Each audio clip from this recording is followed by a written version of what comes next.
All right.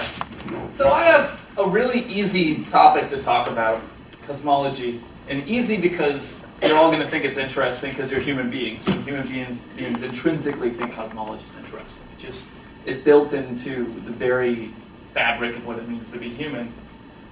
So we have records from anthropology that tell us that basically every society that's ever existed has asked the same kinds of questions cosmologists are asking today.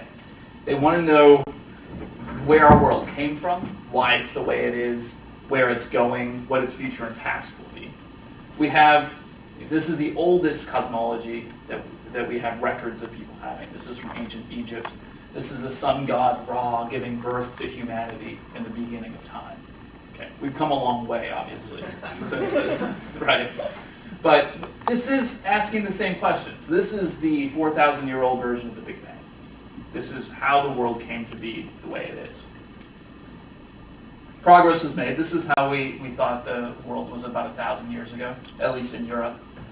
We have some sort of central level that we call Earth, where we all live, and then above that is something we would call heavens, or the highest heavens, or layers of heaven. And there's something like Hades or hell or whatever the theology at the time is below. And this was how people viewed the world. This is how they really saw it to be 1,000 years ago. Some places it's still true today. 100 years ago, we were starting to have a picture of things that was fairly similar to our modern view. Okay? We saw that there was this galaxy, which is like a disk of stars. So they saw that there was this plane in the sky where there were a lot of stars in it. And they called this the galaxy. Okay? At the time, they thought it was the galaxy, singular. Not one of galaxies, but the only galaxy. And they thought we were near the middle of it, in the solar system here.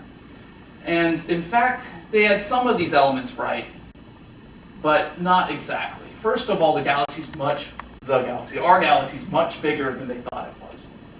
But we're not really near the middle. So this is the middle of the Milky Way. Well, actually, it's not a picture of the Milky Way, because you can't take a picture of something near the middle, right? But this is a picture of a similar galaxy. And this is the middle, and we're about 8,000 kiloparsecs. So a parsec's just over 3 light years, and a kiloparsec's 1,000 of those. So we're looking at 30,000 light years or so from the galactic center. And we're orbiting around it at a whopping 415,000 miles per hour. We don't notice it because our whole frame of reference moves with it. But we have this very different picture now of even what they thought 100 years ago. Did I hear a question? Questions are encouraged. Anyone has questions? So here's our nearest neighbor galaxy, Andromeda. It's a lot like our galaxy. Subtle differences, but that's about right. And these two galaxies are on a very slow collision course. You're going to give us a hug. I don't know if you want to be hugged by this guy, but fortunately this is a long way before it's going to happen. But a few billion years from now, roughly in the ballpark of 3 billion years from now, these two galaxies are going to collide. This gives you an idea of what a computer simulation says that two colliding galaxies will look like. So the stars are being thrown by tidal forces of the gravity into complete disarray, and it's just going to get worse here.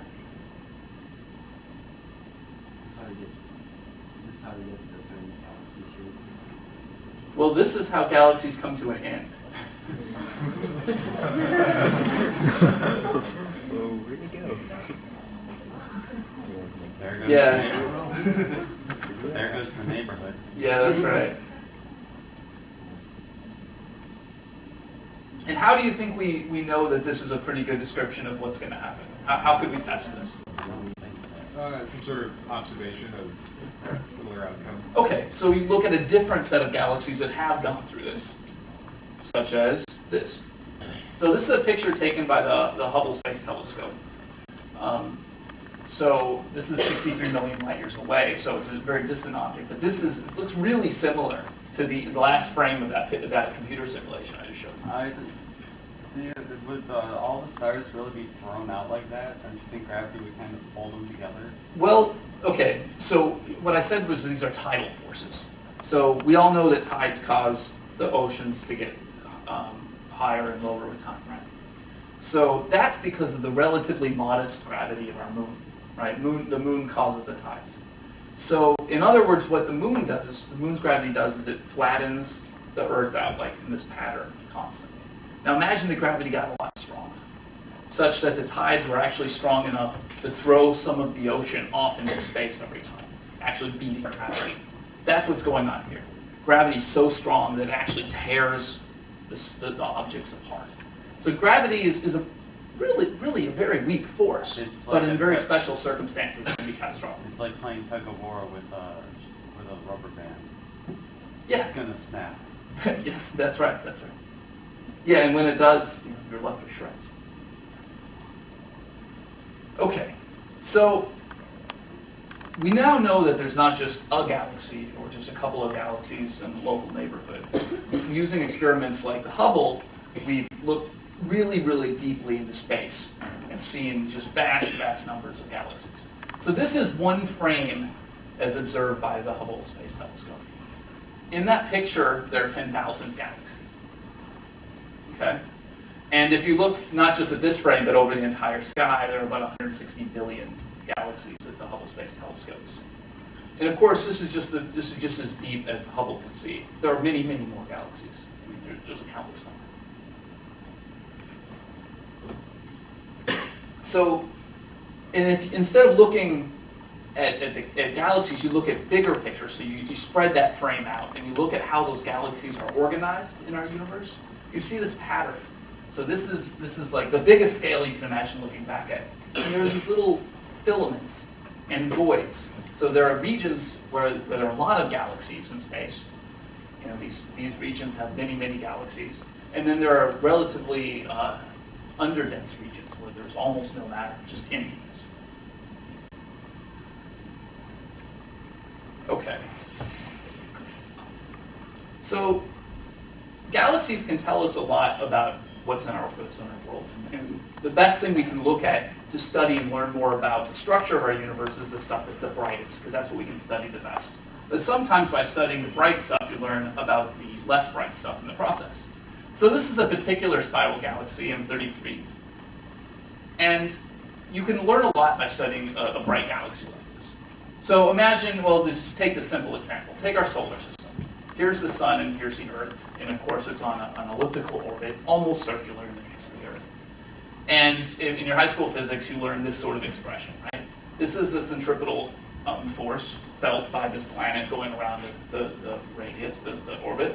And this is the gravity between the sun and Earth pulling it together. And if you want to have a stable circular orbit, these have to match, right? So if you know the velocity of the planet and this distance, r, you can actually work out what the mass of the gravitational body in the middle is, right? So we can do that with the galaxy, too, by studying how stars move around the center of a galaxy. And we do this in the same way and roughly estimate the total mass of the galaxy. And when we do that, now this is with that M33 galaxy again, we measure, see these error bars are the measurements, but this is what you predict by comparing where the stars are seen in the galaxy. So what does this tell us about M33? I think I heard it. There's more mass. There's a lot more mass than you can see. So most of the mass in M33 aren't these stars. It's something invisible, something at least faint or invisible that we don't know about. Okay, so a natural first guess about what this invisible matter might be, I'm going to call it dark matter, is that it's something similar to the stuff we see that's visible, right? You see all these visible things around the world. That might be a first reasonable guess. So you might imagine that there's some kinds of stars or planets that exist that are relatively faint and escaped our detection. We call these machos, massive compact halo objects. And there are lots of kinds of stars and planets that would be invisible like this. So this is a diagram showing how stars evolve. So all stars started in the early universe as a cloud of gas. Okay? So you start with some sort of big, enormous cloud of gas. Gravity acts on that cloud, and eventually it pulls it together, and it congeals into a solid object. If it's not very heavy, it will stop here and just become what's known as a brown dwarf. A brown dwarf is basically something between a planet like Jupiter and a star like our Sun. It's either, depending on how you look at it, a very small star or a very large planet. But they're very faint. So that's one possibility. If it's bigger, this cloud of gas, and it collapses into a heavier object, it becomes a hydrogen-burning star. And then, depending on how big it is, it takes a range of trajectories. In the case of our sun, it goes along this trajectory. It eventually runs out of hydrogen and starts burning helium, and then it grows. It grows into a red giant. But when it's done being a red giant, it'll run out of helium and it'll become something called a white dwarf. A white dwarf is essentially a bunch of hot white holes. It's not burning fuel anymore. It's not like a star where it's doing nuclear fusion and making heat. But it's so hot that it just glows white.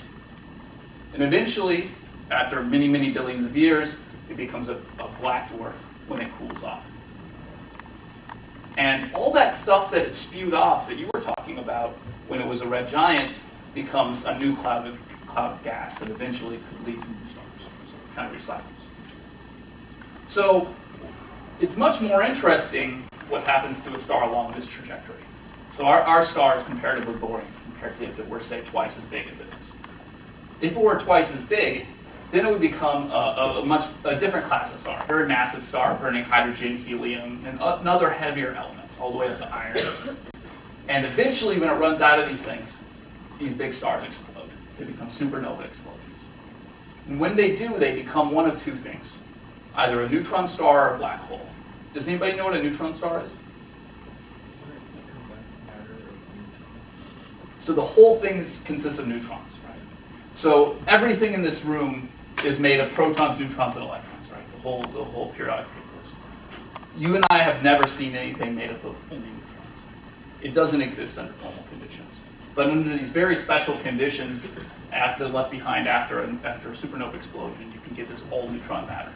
I used to know what it was, but there's something like, if you could hold in your hand the size of neutron matter this big, it would weigh something like 10,000 times out of the Empire State Building, or something ridiculous like that. 1 teaspoon is 290 tons. There we go. 1 teaspoon is 290 tons. So even weirder is after a supernova, if the star is even bigger, something like 8 times the size of our sun, it becomes a black hole. And I'm going to talk a little bit more about those later. Or now. So if you take a baseball and throw it straight up, eventually it's going to come back down to Earth, right? But we all know that there is ultimately an escape velocity that if you could throw it fast enough, it would leave the Earth's gravitational pull and go off to infinity. The same thing is true with light. Light has a speed. It has a specific speed, unlike baseballs. Baseballs can come at different speeds. Light comes with one. And that if you make the gravity so strong that anything leaving the surface of that object with a given speed, with the speed of light, comes back, then you have a black hole, and no light can ever escape from it. Okay. So black holes are surrounded by this point in space, this surface in space is called the event horizon. It's also called the Schwarzschild radius. And anything that ever enters this event horizon can never, ever, ever come back.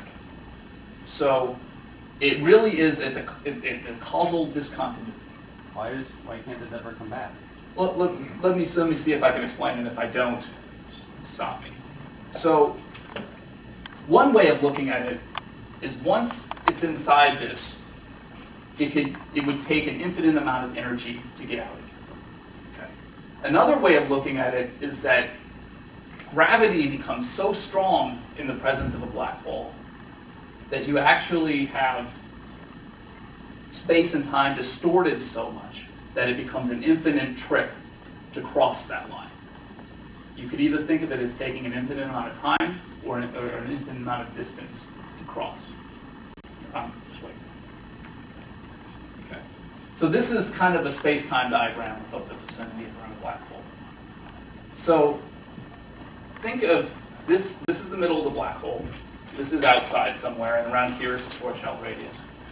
And because this point gets stretched from here to infinitely far down, it becomes an infinite distance from the middle of a black hole to the Schwarzschild radius. Okay, so this is actually how we see black holes in the world. This is, again, a computer simulation. This is some sort of giant star, and that's the black hole, and it's gradually sucking matter or accreting matter from the star onto it, and it's creating this thing known as an accretion disk. And this is actually what we see black holes to look like in the universe. I have another. It's spewing matter up in this jet, and that's the brightest thing we see. Go ahead. I have another question. How come in space everything seems to rotate in a nice disk? That's just kind of a natural state of affairs, actually. I mean, you can, so like when our solar system formed, for example, play this again while we do it. When our solar system formed, there was a bunch of random debris, right? And then, it naturally has some sort of angular momentum. And then you start spinning anything up like this and give it some friction, naturally everything forms a disk. That's just kind of the natural state of affairs. It's a matter of friction and rotation. So here's how, in a cartoon, how you actually look for machos. They're invisible, so they're really hard to find, or almost invisible. But you can use something called gravitational lensing to look for these sorts of things. So imagine you have some distant object, some star or galaxy, and between you and it, you have an invisible macho, a black hole, say, or a neutron star, or whatever. Gravity will cause the beams of light from this object to be bent. And what you actually see is a lensing effect. So this thing actually focuses the light from the distant object to you. And when that macho gets in the middle, it suddenly gets brighter. Okay, so you can look at pieces of the sky and look for stars that suddenly get brighter, or galaxies that suddenly get brighter. And then you can point a telescope at that part of the sky and hopefully find a macho. Here's an example of such a thing. So this is the same piece of the sky observed by the same experiment at two different times. And notice this little bright, slightly bright piece of the sky, and it's missing there, it's fainter there. So what happened is, at this point, the macho wasn't yet completely focusing the light, and here it was. And now this is a better picture taken by the Hubble Space Telescope of the same frame. And what they see is something that's actually a black hole of about 6 times the sun's mass along that line of sight. All right, so after all this talk of machos, we can all conclude that machos make up the dark matter of our universe, right? No. In fact, these searches for gravitational lensing events have found a number of machos, but not nearly enough to constitute all the dark matter.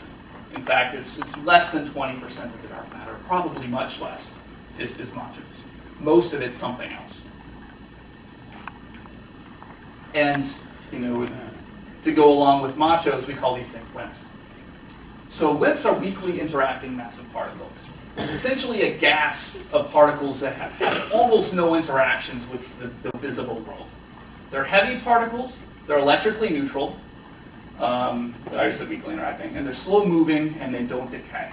These are the basic principles of a basic WIMP.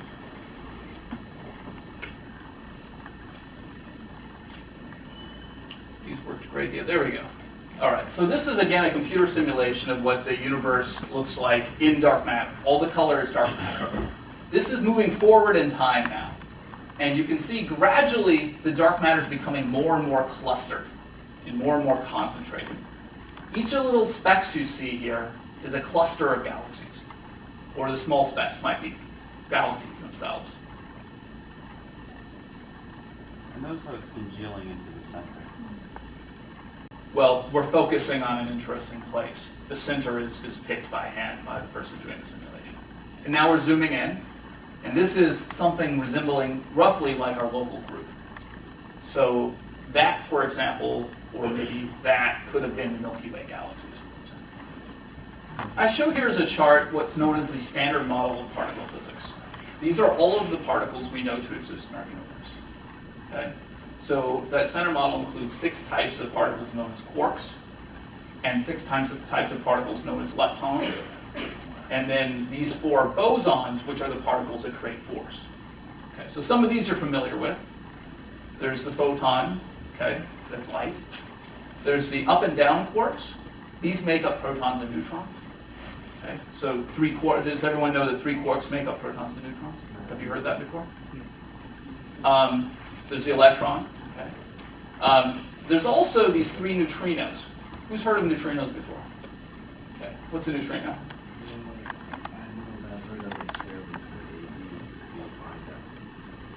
Here at Fermilab even, right? We'll do neutrino experiments here. Who can tell me some of the properties of a neutrino? It's neutral. Neutral, okay. They barely interact with anything. That's the key, okay. So they barely interact with anything, okay. So if a neutrino's on a trajectory to go through the Earth, it will never know the Earth is there the vast majority of the time. It will pass through it without either being aware of each other, okay. It's completely unaware of its surroundings. And it was thought for a while that maybe the neutrinos could make up the dark matter. There are 2 reasons we think they aren't now. One is that they move too quickly to agree very well with the overall structure of our universe. Galaxies and things wouldn't have formed in sufficient numbers and sufficient densities if the neutrinos were dark matter. The other thing is that we now know that there isn't enough mass of neutrinos in the universe to account for the dark matter. So again, they might be a small fraction of the dark matter, kind of like machos and other and black holes and such, but they're not most of the dark matter. Well, they travel at almost the speed of light. So you could think of them as energy, but they do have a little bit of mass. Okay, so we have to invent some new kind of particle to make up dark matter. And particle physicists do this all the time. There are particle physicists who their entire job is to imagine new kinds of particle physics theories and new kinds of particles and try to figure out what problems they might solve and how you might go about detecting them. Well, one of the very best ideas we have for such a theory is known as supersymmetry. So this is a theory that's been around more than 30 years, but we still have never seen a supersymmetric particle. We're looking for them actively here and elsewhere, but so far they've evaded our detection. So the idea of supersymmetry is that matter and force are not independent of one another. In other words, you can't have matter without force, you can't have force without matter. So if we look back at this last figure, we have all of these, what are known as fermion particles, quarks and leptons. In all of these we think of as matter. Okay? Electrons, protons, neutrons, these are all matter, right? But then we have these other 4 particles which are known as bosons, or force-carrying particles. The photon, for example, is the particle that makes electromagnetism work. If there were no photons in the universe, I could take my hand and I could push it right through this table effortlessly. And the reason I could do that is because there wouldn't be any repulsion between the atoms in my hand and the atoms in that table, because there would be no electromagnetic force. Because of the photon, it repels and stops. So the forces happen because of these particles. Okay. So the idea behind supersymmetry is that matter and force, or fermion particles and boson particles, have to exist in pairs. For every fermion there's a photon, and for every boson there's a fermion. So that means that for the photon, which is a boson, there must also exist a fermion that's a lot like it, but matter instead of force. So we call that a photino. Similarly, the electron has to have a selectron, which brings into existence a force of its own, and etc. All of the various particles have to have a superpartner or supersymmetric particle. So how do you look for supersymmetric particles? One way is you go deep underground and look for what's being detected. So one way you can look for these weakly interacting massive particles that come from supersymmetry is to go deep underground and try to actually see them in your detector. So this is the Sudan mine in northern Minnesota. And so I don't know how deep is that, Eric? 2,400. 2,400 feet below the surface of the Earth, they have a detector made of germanium and silicon that's looking for a WIMP coming in, scattering off the nuclei of their target and recoiling away. Okay? It's a very hard business to do, but these experiments are really interesting and getting closer and closer to hopefully discovering or ruling out these kinds of particles. If we do find something interacting with those, how are we exactly supposed to know what it is? Well, I think from that kind of experiment alone, you won't.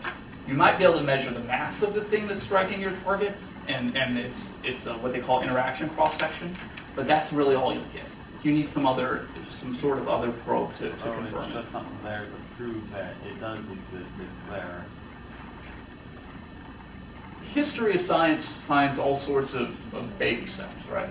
When they first saw evidence for what we now call positron, which was antimatter, right? We didn't know a lot about it. We measured something with a certain electric charge and a certain mass, but that's all we knew about it.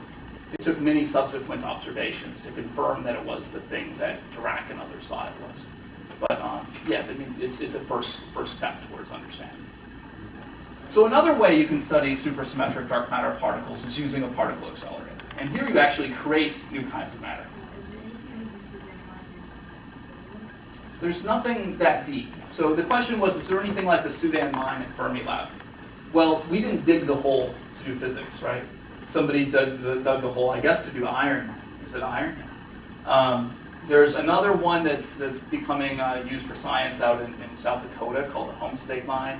There's one in Canada called the Sudbury Mine. Is that where they use like heavy water detectors? Yeah, there are heavy water neutrino detectors in both of those mines, actually. 250-foot hole here. Okay, there's a 250-foot hole here, but that's a tenth of as deep as up in Minnesota. But yeah, we actually send beams from that hole into the Sudan mine hole for an experiment known as MINOS. So something like that. All right, so we're at this site. This is the building we're at right now. So at the Tevatron, we have this 3-mile ring that we accelerate protons and antiprotons around, and we smash them together. When you smash together particles with enough energy, you basically exploit Einstein's equals mc squared equation. Okay? So Einstein said with that equation that energy and mass can be converted into one another. Or another way of looking at it is mass is just one particular kind of energy. So if you want to make a new kind of particle, one with more mass than other particles might have, what you do is you take two lighter particles, smash them together, and in the process you get heavy particles coming out. And experiments like the Tevatron here at Fermilab, or this experiment called the Large Hadron Collider in Switzerland, which is now under construction, these are really the premier facilities to look for these kinds of new forms of matter. Let me give you an idea of just how spectacularly massive this experiment is that they're building in Europe. The Large Hadron Collider is a 17-mile tunnel. It basically goes under the city of Geneva and then into France, because it's on the border. The protons will be traveling around this at 99.999999% of the speed of light. Okay, it's a ridiculous amount of energy. Okay. When they collide together, the collision will contain 14 trillion electron volts of energy in every proton-proton collision. So, and it's a lot of protons too. So every second, 30 million bunches of protons come into the collision. And every one of those bunches is 100 billion protons. So not all of those protons wind up actually colliding, but about 600 million collisions per second occur. So it's just, the engineering that goes into this is absolutely mind-boggling to me. If supersymmetry exists, I think it's fair to say that the Large Hadron Collider will almost certainly discover. You'll see not just one kind of supersymmetric particle, but several, and you'll be able to measure a lot of its properties. So in the next few years, supersymmetry is going to be a very exciting idea. Okay, if you had the weakly interacting particles and they didn't interact with the detector, then would you be able to tell how heavy they were by measuring how much energy is in the collision and then how much that escapes without being noticed? Sure. So if you create dark matter particles in this experiment, you won't actually see the dark matter particles themselves. What you'll see is that a whole bunch of energy flew this way and none this way. So by momentum conservation alone, something had to have gone that way. So imagine you throw two billiard balls together and they broke into fragments, some of which were invisible. All the visible ones went one way. You would have to infer that an invisible one or more than one went the other way. It's the same idea here. Okay. Have they ever discovered any discrepancies like that? Has there ever been one like that? Yes, sure. That I mentioned a particle of boson called a Z before. Mm-hmm. Sometimes, about 20% of the time or something, when the Z's are created, they decay to neutrinos. So you never actually see the Z. The Z exists for too short a time. What you actually see are its products. It's what it decays to. But the neutrinos aren't visible. So what you see is an explosion with a whole bunch going one way, and then a missing amount of energy that is actually the neutrinos. So yeah, we see that in real experiments. And that's the way the neutrino was discovered itself, right? Yeah, well, oh, right. So in beta decays, a beta decay is when a neutron decays into a proton, an electron, and a neutrino.